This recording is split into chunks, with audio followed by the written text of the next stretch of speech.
ସର୍ବମୋଟରେ କହିବାକୁ ଗଲେ ପୃଥିବୀ ଅନ୍ଧକାରରେ ଭର୍ତ୍ତି ହେଇ ରହିଛି, ଅନ୍ଧକାରରେ ପୁରିକି ରହିଛି। ଭାବୁଛନ୍ତି ତ ଲାଇଟ୍ ଅଛି, ସୂର୍ଯ୍ୟ ଅଛି, ଚନ୍ଦ୍ର ଅଛି, ଦିନ ହଉଛି ରାତି ହଉଛି, ରାତିଟା ସିନା ଅନ୍ଧକାର, ଦିନଟା କୋଉଠି ଅନ୍ଧକାର ହେଲା? ଏ ଭାବନା ଆସିପାରେ। ମୁଁ କହୁଛି ସେଇ ଅର୍ଥରେ ଯେ ଦିନରେ ଲାଇଟ୍ ପଡ଼ିଲେ ବି ସବୁ କିଛି ଦେଖା ଯାଉଥିଲେ ବି ସିଏ ବି ଅନ୍ଧକାର ଭଳି ଲାଗୁନି କି?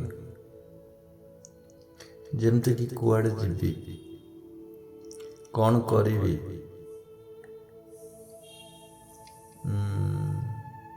କୁଆଡ଼ୁ ଆସିଲି, କୁଆଡ଼କୁ ଯିବି, କାହିଁକି ଆସିଲି, କୋଉଥିପାଇଁ ଆସିଲି, ମୋର କାମ କ'ଣ ଏଠି? 7.5 କୋଟି ଜନସମୁଦ୍ର, ଏତେ ବିରାଟ ଲୋକ ସଂଖ୍ୟା ଭିତରେ ମୁଁ ତ ଗୋଟିଏ ନା ନାହିଁ। 7.5 କୋଟି ଲୋକଙ୍କ ଭିତରେ ମୁଁ ଗୋଟିଏ ମଣିଷ, ମୁଁ ପୁଣି ଅନନ୍ୟ, ମୁଁ ସମସ୍ତଙ୍କ ଠାରୁ ଭିନ୍ନ। ଦେଖନ୍ତୁ, ଯେତେ ଲୋକ ଅଛନ୍ତି ତୁମେ ସମସ୍ତଙ୍କ ଠାରୁ ଭିନ୍ନ। ଏ ସୃଷ୍ଟିରେ ତୁମେ ଅନନ୍ୟ, ସମସ୍ତେ ପରସ୍ପର ଠାରୁ ଭିନ୍ନ। ତା ଭିତରେ କେତେ ଯେ ଜୀବଜନ୍ତୁ ଅଛନ୍ତି, କେତେ ପ୍ରଜାତିର ପକ୍ଷୀ ଅଛନ୍ତି, କେତେ ତାରା ନକ୍ଷତ୍ର ଗ୍ରହ, ସୂର୍ଯ୍ୟ, ଗୋଟିଏ ସୂର୍ଯ୍ୟ ଆମେ ଦେଖୁଛେ, ସେମିତି ସହସ୍ର ସୂର୍ଯ୍ୟ ଅଛନ୍ତି। ଗୋଟିଏ ଅବୃତ ଗଛ ବୃକ୍ଷ ଅଛି, ନଦ ନଦୀ,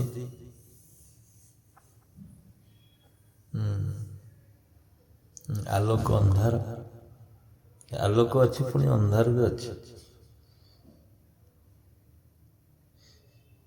ତା ଭିତରେ ତୁମର ଛୋଟିଆ ଗାଁଟି ଅଛି,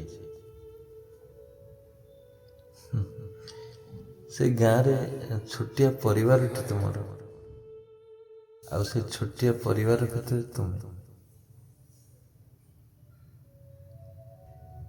ତୁମେ ଯେ ସମସ୍ତଙ୍କ ଠାରୁ ଭିନ୍ନ, ଏ ଜ୍ଞାନ ହେଲାଣି କି? ତୁମର ସ୍ୱପ୍ନ, ତୁମର ମତାମତ, ତୁମର ଚେହେରା, ତୁମର ପୋଷାକ, ତୁମର ଭାବନା, ତୁମର କାର୍ଯ୍ୟ, ତୁମର ଖାଦ୍ୟପେୟ, ତୁମର ଚାଲିବାର ଢଙ୍ଗ, ତୁମର କଥା କହିବାର ଢଙ୍ଗ ସମସ୍ତଙ୍କ ଠାରୁ ଭିନ୍ନ ତୁମେ। ଦେଖନ୍ତୁ, ଏ ଜଗତରେ, ସୃଷ୍ଟିର ତୁମେ ଗୋଟେ ଶ୍ରେଷ୍ଠ ମଡେଲ। ଏଇଥିପାଇଁ ଶ୍ରେଷ୍ଠ ମଡେଲ ଯେ ତୁମେ ସମସ୍ତଙ୍କ ଠାରୁ ଭିନ୍ନ। ଯଦି ଆମେ ପୁରୁଷ ଶ୍ରେଣୀର ଦେଖିବା, ପୁଣି ପୁରୁଷ ସ୍ତ୍ରୀ, ସିଏ ଗୋଟେ ବିଚିତ୍ରତା। ଗୋଟେ ଦଳ ପୁରୁଷ ଅଛନ୍ତି, ଆଉ ଗୋଟେ ଦଳ ସ୍ତ୍ରୀ ଅଛନ୍ତି, ସ୍ତ୍ରୀ ପୁରୁଷ, ଇଏ ବି ଗୋଟେ ବିଚିତ୍ର ସମାହାର ସୃଷ୍ଟିର।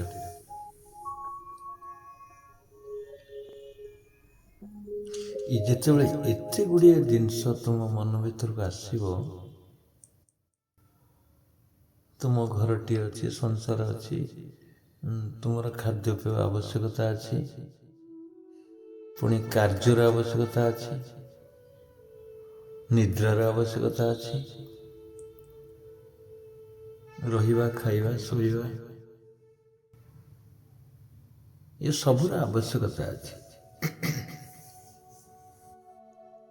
ସେଇ ଆବଶ୍ୟକତା ଭିତରେ ତୁମେ ବଞ୍ଚିଛ। ତୁମେ ବଞ୍ଚିଛ ତୁମର ଆବଶ୍ୟକତା ପାଇଁ।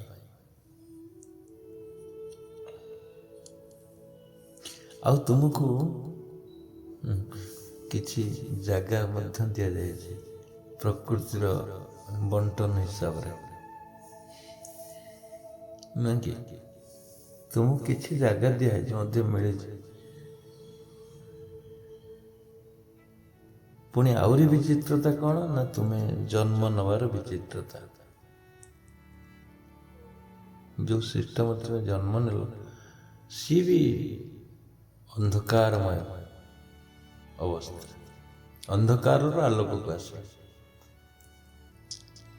ଯେତେବେଳେ ଥିଲ ଜନ୍ମ ପୂର୍ବରୁ ଅନ୍ଧକାରରେ ଥିଲ, ଆଲୋକକୁ ଆସିଲ। ଇଏ ବି ବିରାଟ ବିଚିତ୍ରତା ମନୁଷ୍ୟ ଭିତରେ। ଆଉ ଗୋଟେ ବିଚିତ୍ରତା କ'ଣ? ଭାଗବତରେ ଗୋଟିଏ ପଦ ଜଗନ୍ନାଥ ଦାସ ଲେଖିଛନ୍ତି। ଜଗନ୍ନାଥ ଦାସ ଲେଖିଛନ୍ତି, ଯାହା ତୁ ଦେଖୁଛୁ, ଯାହା ତୁ ଶୁଣୁଛୁ, ଏ ସର୍ବ ସତ୍ୟ ନୁହେଁ କିଛି। ଆମେ ଦେଖୁଛୁ ପାହାଡ଼ ଅଛି, ନଦୀ ଅଛି, ଆମ ଆବଶ୍ୟକତା ପାଇଁ ସବୁ ଭରପୁର ହେଇକି ରହିଛି।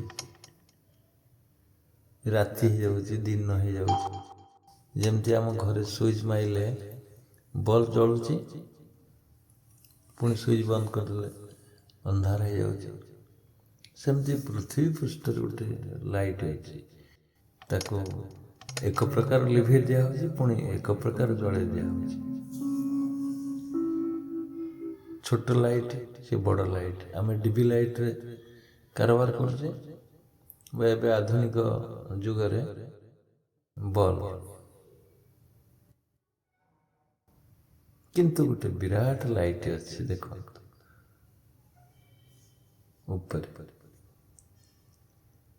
ଇଏ ହଜାର ହଜାର ଲାଇଟ୍ ଯଦି ମିଶିବେ, ଟ୍ୟୁବ୍ ଲାଇଟ୍, ଡିବି ଲାଇଟ୍, ଲଣ୍ଠନ ଲାଇଟ୍, ମହମବତୀ ଲାଇଟ୍, ମର୍କରୀ ଲାଇଟ୍, ଯେତେ ଅଛି ପୃଥିବୀରେ ସମସ୍ତଙ୍କୁ ମିଶେଇ ଦିଅନ୍ତୁ, ସେ ଗୋଟିଏ ଲାଇଟ୍ କିଏ କ୍ରସ୍ କରିପାରିବେ କି?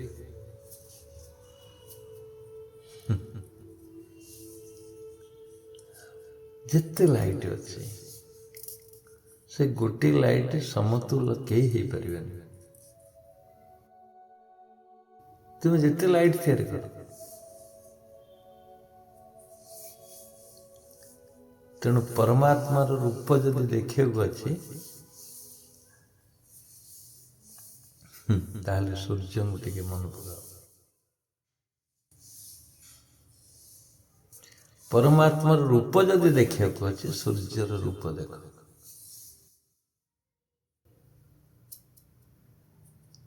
ମୁଁ ପୂର୍ବରୁ ଜଷ୍ଟ କହି ଆସିଥିଲି ତ, ଯାହା ତୁ ଦେଖୁଛୁ, ଯାହା ତୁ ଶୁଣୁଛୁ, ଏ ସର୍ବ ସତ୍ୟ ନୁହେଁ କିଛି। ଏ ସୃଷ୍ଟିରେ ଯେତେ ସୃଷ୍ଟି କରାଯାଇଛି ସୃଷ୍ଟିର ନିୟମରେ, ପୁଣି କହୁଛନ୍ତି ଇଏ ସତ୍ୟ ନୁହେଁ, ଏ ବାସ୍ତବିକ ସତ୍ୟ, ଏ କଥା ବାସ୍ତବିକ ସତ୍ୟ। ମାନେ ଏତେ ବିଚିତ୍ର ଭିତରକୁ ପୁରେଇ ଦିଆହେଇଛି ଆମକୁ, ଅନ୍ଧାର ଭିତରକୁ। କହିଲେନି ପ୍ରଥମେ ଏ ଅନ୍ଧକାର, ଯାହାକୁ ଦେଖୁଛ ସିଏ ବି ସତ୍ୟ ନୁହେଁ, ଯିଏ ସତ୍ୟ ପୁଣି ଦେଖାଯାଉନି। ଯାହା ଦେଖୁଛ ସିଏ ସତ୍ୟ ନୁହେଁ, ଆଉ ଯିଏ ସତ୍ୟ ତାକୁ ଆମେ ଦେଖିପାରୁନେ। ଇଏ ବି କେତେ ବିଚିତ୍ରତା ଅନୁଭବ କରନ୍ତୁ। ହଜିଯିବେ, ଏ ପୃଥିବୀରେ ହଜିଯିବେ, ସମ୍ପୂର୍ଣ୍ଣ ହଜିଯିବେ। ଆଉ ଗୋଟେ ବଡ଼ ବିଚିତ୍ରତା କ'ଣ ନା ଯୋଉଟା ଅସତ୍ୟ, ଯୋଉଟା ଅନିଶ୍ଚିନ୍ତ ଆଉ ବିନାଶ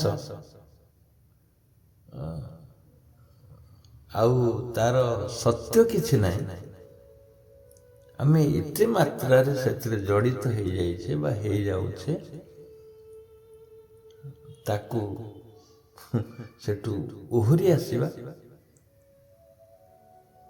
କେବେ ସମ୍ଭବ ନୁହେଁ। ସେ ଅସତ୍ୟ ବସ୍ତୁ ଉପରେ ଆମେ ଏତେ ଜଡ଼ିତ, ସେଠୁ ଫେରି ଆସିବା ବହୁତ କଷ୍ଟ। ଆଉ ଯେପର୍ଯ୍ୟନ୍ତ ସେଇ ଅସତ୍ୟର ସ୍ଥାନରୁ ନ ଫେରିଛନ୍ତି, ସତ୍ୟର ସନ୍ଧାନ ମିଳିବନି। ତୁମେ ଜଙ୍କସନରେ ଅଛ, ତୁମେ କୋଉଠି ଅଛ? ଜଙ୍କସନରେ ଛିଡ଼ା ହେଇଛ। ଆଉ ଆଟାଚମେଣ୍ଟରେ ଅଛ।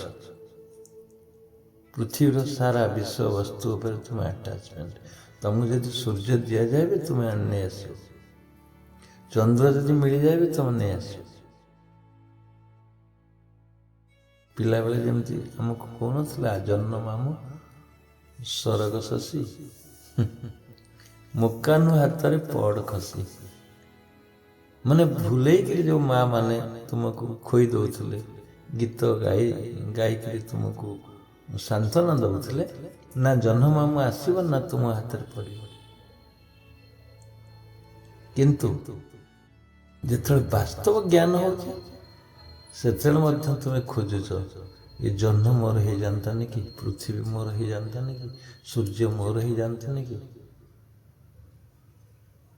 ଏତେ ଆକର୍ଷଣ ରହୁଛି, ଏଇ ଅସତ୍ୟରେ ଏତେ ଆକର୍ଷଣ ମଣିଷ ଭିତରେ ଭରି ଦିଆଯାଇଛି। ତେଣୁ ସତ୍ୟର ସନ୍ଧାନ କୋଉଠି ମିଳିବ? ସତ୍ୟ ଲୁପ୍ତ, ଲୁପ୍ତ ନୁହଁ ଯେ ଚିରନ୍ତନ ଲୁପ୍ତ। ସତ୍ୟ ଅଛି କିନ୍ତୁ ଗୁପ୍ତରେ ଅଛି। ସତ୍ୟ ଅଛି, ଗୁପ୍ତରେ ଅଛି। ସମସ୍ତେ ଖୋଜୁଛନ୍ତି ଆମେ କେମିତି ସମାଧିସ୍ଥ ହବୁ, ସତ୍ୟକୁ ଜାଣିବୁ, ଆତ୍ମସ୍ଥ ହବୁ, ମୋକ୍ଷ ହବୁ। ମୁଁ ଏଇ ପରିପ୍ରେକ୍ଷୀରେ କହିପାରେ ଯେ ଯେତେ ଦୁନିଆ କଥା କହିଲି, ଆକୁ ଖାଲି ଅସତ୍ୟ ମାନ, ସର୍ଟ ମେଥଡ, ଅସତ୍ୟ ମାନ, କେବଳ ଅସତ୍ୟ ମାନି ନିଅ, ତୁମେ ଛୁଟକାରା ହେଇଯିବ, ସେଠୁ ଫେରି ଆସିବ। ତୁମେ ସତ୍ୟ ମାନି ନେଇଛ ବୋଲି ଆଜି ସେଥିରେ ବସିଛ, ସିଂହାସନ ଉପରେ ବସି ଯାଇଛ, ଅସତ୍ୟର ସିଂହାସନ ଉପରେ ବସି ଯାଇଛ। କେବଳ ବିଚାର କରିନିଅ ମନ ଭିତରେ, କେବଳ ଭାବନାରେ। ଯେମିତି ଆଜିକାଲି ସବୁ ପଇସା କେହି କାହାକୁ ଦଉନାହାନ୍ତି, ବୁଝିଲେ, ଖାଲି ଟ୍ରାଞ୍ଜାକ୍ସନ ହଉଛି ପେପରରେ, ଅନଲାଇନରେ। ସେମିତି ସିଏ ଯୋଉଠି ଅଛି ସେଇଠି ସିଏ ଥାଉ, ପୃଥିବୀ ଥାଉ, ତୁମେ ଖାଲି ଭାବନାରେ ଅନଲାଇନ୍ କର, ଭାବନାରେ ଅନଲାଇନ୍ ଭଳି ଭାବନାରେ ଅନଲାଇନ୍ କରିଦିଅ। ବା ଇଏ ସବୁ ଅସତ୍ୟ,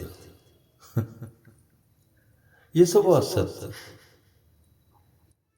ବାସ୍ ଇଏ ଗୋଟେ ଏତେ ବିରାଟ ତମ ଭିତରେ ଉପାଦାନ ସୃଷ୍ଟି କରିବ, ବିରାଟ ଉପାଦାନ, ସତ୍ୟର ଉତ୍ସ ସୃଷ୍ଟି କରିବ। କାରଣ ତୁମେ ଯୋଉଥିରେ ମିଶିବ ତୁମେ ସେୟା ହେଇଗଲ। ତୁମେ ଅସତ୍ୟରେ ମିଶିଛ ମାନେ ଅସତ୍ୟ ହେଇଗଲ, ଅସତ୍ୟକୁ ମାନି ନେଇଛ ମାନେ ଅସତ୍ୟ ହେଇଗଲ। ତୁମର ହୃଦୟ, ତୁମର ମନ, ତୁମର ଆତ୍ମା ସବୁ ସେୟା ହେଇଗଲା, ଜଡ଼ିତ ହେଇଗଲା, ଓତପ୍ରୋତ ଭାବରେ ତମେ ଜଡ଼ିତ ହେଇଗଲ।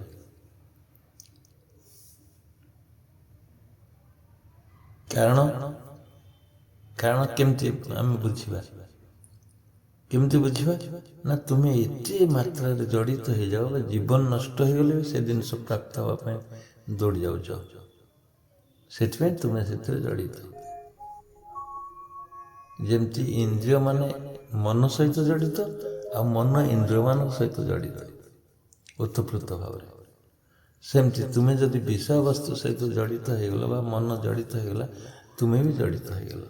ତୁମେ କେବଳ ଅଙ୍କ ତିଆରି କର, ବିଚାର ତିଆରି କର, भावना तैयारी कर और से भावना को नहीं बसी जाओ जी ये सब असत्य बस छुटकारा है यही मुहूर्त रहीगला किछि नाही एथिरे लेन देन किछि नाही खाली भावनार केंद्र बिंदु तुम्हें हो भावनार केंद्र बिंदु रे बसी जाओ जे ये हूँ असत्य पृथ्वी जिते कथा कहली ये सब माने केते विराट जिनस तैयारी करा है देखन जेमती स्वप्न सृष्टि कर दौच तुम्हें सेमती ये भी स्वप्न ये भी असत्यर स्वप्न जेमती स्वप्नटा असत्य हो जाए तुम फेरीगला पर ये भी तुम्हें एठू पड़ेला पर ये भी असत्य हो जाए तुम्हें खाली अच्छ बोली ये सत्य लगुच ना तो मिथ्या यही ज्ञान जो तुम भितर जान तुम्हें पलि आस सत्य आड़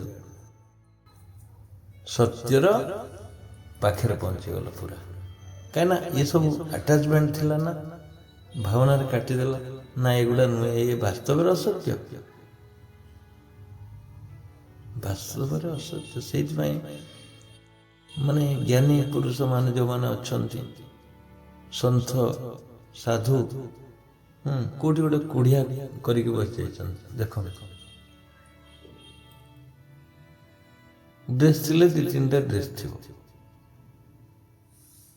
आसबास जदि थी किसी गोटे ढालटे थी कि बाड़ीटे थी कि माठियाटे थी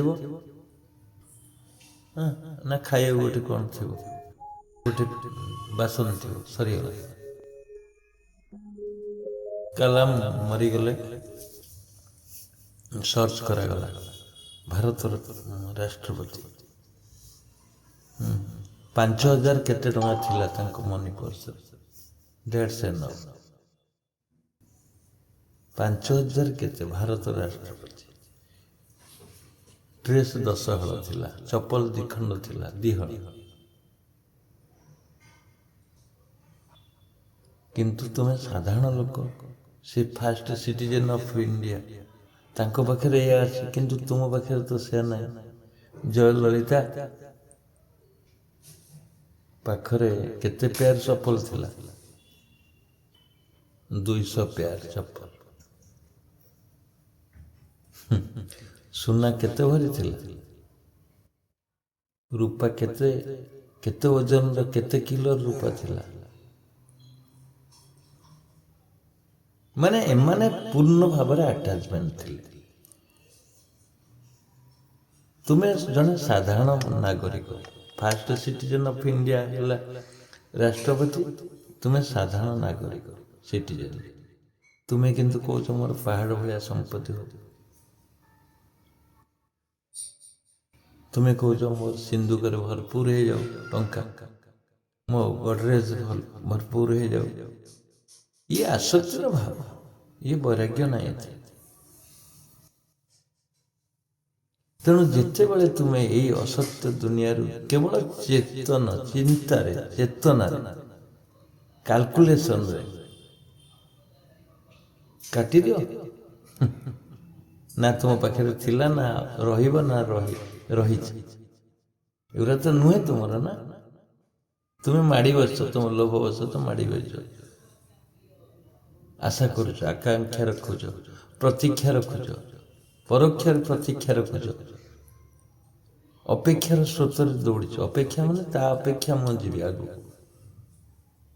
से तुम आटाचमेंट रही केवल विचार काटी दियो किसी ना लेन देन किसी ना केवल विचार दरकार ना एगुड़ा असत्य ये वास्तव असत्य ये कन्फर्म हो जाऊ तुम भितर वास्तव असत्य बोली मु कहीदेली नुहे तुम्हें कह तुम्हें जो कन्फर्म हम निजे निज मन भितर अंतर सहित ये वास्तव असत्य से सत्यर द्वार खोल सत्य कौटी ना स्वयं सत्य तुम आ स्वयं मिथ्या मध्य तुम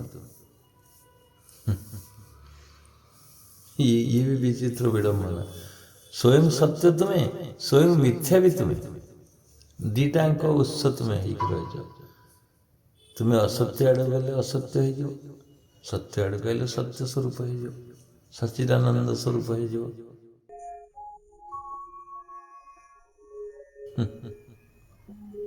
ତୁମେ ସତ୍ୟର ଘରେ ପ୍ରବେଶ କରିବାକୁ ଚାହୁଁଛ ନା ଅସତ୍ୟର ବାତାବରଣରେ କିଛି ଦିନ ପାଇଁ ରହିବାକୁ ଚାହୁଁଛ? କିଛି ଦିନ, ମୃତ୍ୟୁ ମାନେ କିଛି ଦିନ ନା ନାହିଁ। ଯୋଉ 80 ବର୍ଷଟା ହେଇ ତ ଅନୁ ହେଇଗଲା 60 ବର୍ଷ, ହେଇ ତ 40 ବର୍ଷ ହେଇଗଲା ଅନୁ କ'ଣ ଲାଭ ପାଇଲ? 70 ହେଇଯିବ, 80 ହେଇଯିବ, ବାସ୍। ଆଉ ଅଳ୍ପ ଦିନ ଅଛି ତୁମର ମୃତ୍ୟୁ, ମନେ ରଖ, ଅଳ୍ପ ଦିନ ମାତ୍ର। ଯଦି ଅସତ୍ୟରେ ରହିଛ, ନବନି ବୋଲି ଜାଣିଲ, ଖାଲି ମାଡ଼ି ବସିକି କ'ଣ ହବ? ନେଇଯାଆନ୍ତ ମରିଗଲା ପରେ। ସେଇଟା ସତ୍ୟ ଜାଣୁଛ, ନେବିନି ସତ୍ୟ ଜାଣିଛ, କିନ୍ତୁ ତଥାପି ମାଡ଼ି ବସୁଛ। ଅହି କବଳରେ ରହି ଯଥା ମଣ୍ଡୁକ, ଅହି କବଳରେ ପଡ଼ିକିରି ମଧ୍ୟ ମଣ୍ଡୁକ ଯେମିତି ଉଙ୍କି ମାରୁଥିଲା କଙ୍କି ଉପରକୁ, ସିଏ ମରିବା ଆସନ୍ନ ଅବସ୍ଥାରେ, ମୃତ୍ୟୁର ଆସନ୍ନ ଅବସ୍ଥାରେ ବେଙ୍ଗ, ତଥାପି ତା ଆଗରେ କଙ୍କି ଉଡ଼ି ଯାଉଛି, ପୁଣି ହୁଗା ମାରୁଛି ତାକୁ ଧରିବା ପାଇଁ। ସାପ ଭିତରେ ପଶିଗଲାଣି, ସେମିତି ତୁମର ମୃତ୍ୟୁର ମାନେ ଗର୍ତ୍ତ ଭିତରେ ତମେ ପଶୁଛ ଆସ୍ତେ ଆସ୍ତେ। ଧରାଯାଉ ଜଣେ 80 ବର୍ଷ ବଞ୍ଚିବ, କାଲିକି ଯେତିକି ଦିନ ଥିଲା ମୃତ୍ୟୁଟା ଆଜି କମିଗଲାନି କି? ଆସନ୍ତାକାଲି ଆହୁରି କମିଯିବନି କି? ମୃତ୍ୟୁର ଡେଟ୍ଟା କମି ଯିବ ନା। ତାମାନେ ଆମେ କୁଆଡ଼ୁ ଯାଉଛୁ? ମୃତ୍ୟୁ ଆଡ଼କୁ ଯାଉଛେ। ଆମେ ନିଶ୍ଚିନ୍ତ ଭାବରେ କହିପାରିବା ଆମେ ମୃତ୍ୟୁ ଆଡ଼କୁ ଯାଉଛେ। ଯୁଧିଷ୍ଠିରଙ୍କୁ ପଚରା ହେଲା, ସତ୍ୟ ବାସ୍ତବରେ ଆଶ୍ଚର୍ଯ୍ୟ ଜିନିଷ କ'ଣ ଅଛି ପୃଥିବୀରେ? ବାସ୍ତବରେ ଆଶ୍ଚର୍ଯ୍ୟ ଜିନିଷ କ'ଣ ଅଛି ପୃଥିବୀରେ? ଯୁଧିଷ୍ଠିର କହିଲେ ମଣିଷ ଜାଣୁଛି ମୁଁ ମରିବି, କିନ୍ତୁ ସିଏ ସେଥିରେ କେୟାର କରୁନି। ମଣିଷ ମୃତ୍ୟୁ ଆଡ଼କୁ ଯାଉଛି, କିନ୍ତୁ ମୃତ୍ୟୁ କଥା କେବେ ଭାବନା କରୁନି। ଏଇଟା ହେଉଛି ଆଶ୍ଚର୍ଯ୍ୟ କଥା। ଇଏ ବାସ୍ତବ କଥା ନୁହେଁ କି? ଆମେ ଯାଉଛୁ ରେସରେ ସିଆଡ଼ୁ, ଗଣ୍ଠିଲି ବାନ୍ଧିକି ଯାଉଛୁ, ପୁଣି ଆବଶ୍ୟକ ହେଲେ ବାଟରେ ପୁଣି ପୁରଉଛେ ଗଣ୍ଠିଲି ଭିତରେ। ବୋଝ ଯେତେ ଅଧିକା ହବ, ଆଉ ଯୋଉଦିନ କଲିଙ୍ଗ ବେଲ୍ ବାଜିବ, ନା ଗଣ୍ଠିଲି ଥିବ, ନା ଚେତା ଥିବ, ନା ଆଖି ଥିବ। ଆଖି ଥାଇକିରି ବି ଅନ୍ଧ ହବ, ଦେଖାଯିବନି କିଛି ତୁମକୁ। କିନ୍ତୁ ତୁମେ ଯଦି ସତ୍ୟର ସ୍ୱରୂପରେ ଥିବ, ଫେରି ଆସିବ ସାରା ଜଗତରୁ। ଯେତେ ଦୃଶ୍ୟ ଦେଖୁଛେ ଏସବୁ ସତ୍ୟ ନୁହେଁ, କିଛି ବାସ୍ତବରେ କିଛି ନୁହେଁ। ଏତିକି ଜ୍ଞାନ ହେଇଯାଉ, ତମେ ଖୁବ୍ ଶୀଘ୍ର ସମାଧି ହେଇଯିବ, ଖୁବ୍ ଶୀଘ୍ର ସତ୍ୟର ସ୍ୱରୂପକୁ ଦେଖିପାରିବ। ଯୋଉଠି ଚୈତନ୍ୟ ଦେଖିଥିଲେ, କବୀର ଦେଖିଥିଲେ, ବୁଦ୍ଧ ଦେଖିଛନ୍ତି, ମହାବୀର ଦେଖିଛନ୍ତି, ଶିବମୁନି ଦେଖିଛନ୍ତି, ସେମାନେ ସବୁ ଫେରି ଆସିଛନ୍ତି ନିଜ ଭିତରୁ, ସତ୍ୟର ସ୍ୱରୂପକୁ ଫେରି ଆସିଛନ୍ତି ଦେଖିବା ପାଇଁ ବ୍ୟାକୁଳତା ସହିତ। ଆଉ ତୁମେ କହିବ ସତ୍ୟରେ ଗୋଡ଼ ରଖିବି ପୁଣି ମିଥ୍ୟାରେ ଗୋଡ଼ ରଖିବି, କେବେ ସମ୍ଭବ ନୁହେଁ। ସତ୍ୟ ଆଡ଼କୁ ଆସିଲେ ପଛ ଗୋଡ଼ ଟେକିବାକୁ ପଡ଼ିବ, ଛାଡ଼ିବାକୁ ପଡ଼ିବ ସତ୍ୟ ଦୁନିଆରେ। ଦିଟାଙ୍କ କେବେ ସମ୍ଭବ ନୁହେଁ। ଯଦି ଚିରନ୍ତନ ସାଥୀ, ଚିରନ୍ତନ ପ୍ରେମ ଆଉ ଚିର ଆନନ୍ଦ, ସୁଖ, ସମୃଦ୍ଧି ଯଦି ପାଇବାକୁ ଅଛି, ତାହେଲେ ବିଚାରରେ ଏ ଅସତ୍ୟ ଦୁନିଆକୁ ସତ୍ୟ ମାନ, ଅସତ୍ୟ ଦୁନିଆକୁ ସତ୍ୟ ମାନ, ତାହେଲେ ସେଇଠି ତୁମର ମୁକ୍ତି, ସେଇଠି ତୁମର ଆନନ୍ଦ, ସେଇଠି ତୁମର ଶାନ୍ତି।